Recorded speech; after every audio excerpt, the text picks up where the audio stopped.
चलिए आज हम करते हैं क्लास 7th मैथ्स का चैप्टर लाइंस एंड एंगल्स का एक्सरसाइज 5.2 का क्वेश्चन नंबर 5। बहुत ही ज्यादा इंपॉर्टेंट क्वेश्चन है, आपको अच्छी तरीके से ये आना चाहिए। ठीक है, आपके एग्जामिनेशन में आ सकता है भाई ये क्वेश्चन। ठीक है, तो अच्छी तरीके से आपने इसका प्रैक्टिस करना है।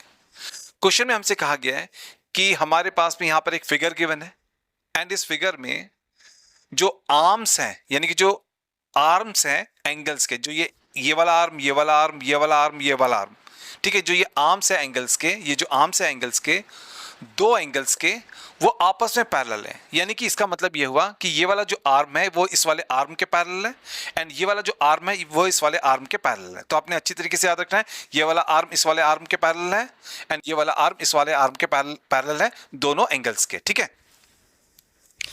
अब हमने दिखाना है। अब देखो, हमें क्वेश्चन में गिवन है कि जो ABC एंगल है वो 70 डिग्री का है। हमें क्वेश्चन में गिवन है कि जो एंगल है ABC ये 70 डिग्री का है। हमने पहले तो DGC एंगल को निकालना है। DGC एंगल कहां पर है? DGC, ये वाला एंगल DGC, ये वाला जो एंगल है हमने इसको फाइंड आउट करना है।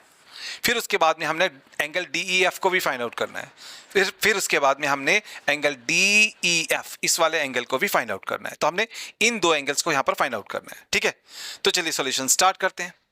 अब देखिए, क्वेश्चन में हमें ये कहा गया है कि ये वाला आर्म जो है वो इस वाले आर्म के पैरेलल है। ठीक है, तो इसलिए AB जो है वो DE के पैरेलल है।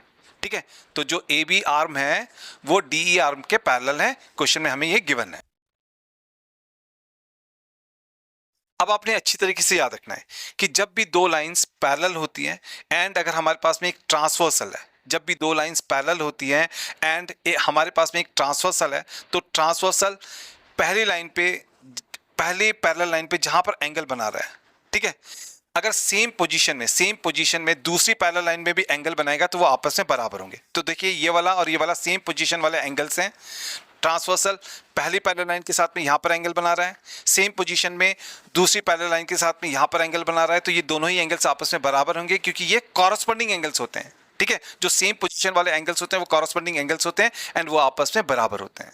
इसलिए जो एंगल ABC है वो एंगल DGC के बराबर होगा। ठीक है, तो यहां पर हम लिखेंगे कि जो एंगल है ABC वो एंगल DGC के बराबर होगा। क्यों बराबर होगा? क्योंकि ये कॉरस्पॉन्डिंग एंगल्स हैं, सेम पोजीशन वाले एंगल्स हैं, तो ये हमारे कॉरस्पॉन्डिंग एंगल्स हैं,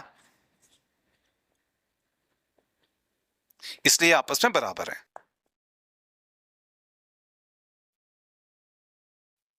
अब देखिए, हमें एंगल ABC गिवन है 70 डिग्री, है ना, तो हम एंगल ABC की जगह पे लिखेंगे 70 डिग्री। ठीक है, एंगल ABC हमें गिवन है 70 डिग्री, तो हमने ABC की जगह पे लिख लिया 70 डिग्री एंड यहां पर है DGC, है ना, तो हमारे पास में DGC का वैल्यू आ गया 70 डिग्री, है ना, तो DGC एंगल भी हमारे पास में आ गया, DGC एंगल भी हमारे पास में आ गया 70 डिग्री का।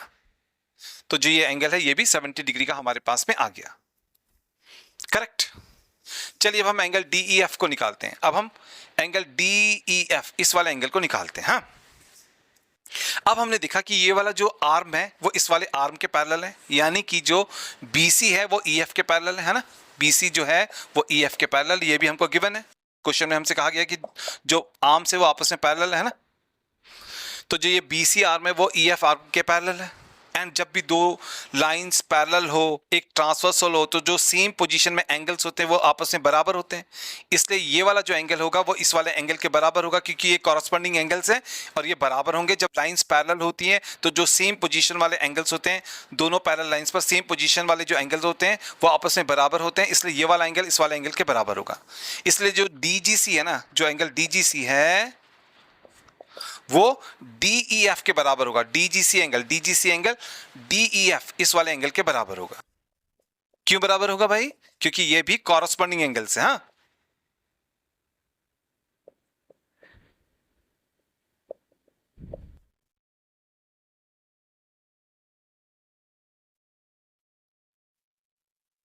अब देखिए, हमें DGC एंगल तो पता है, हमने DGC एंगल निकाला है 70 डिग्री, है ना, तो DGC एंगल की जगह पर आएगा 70 डिग्री।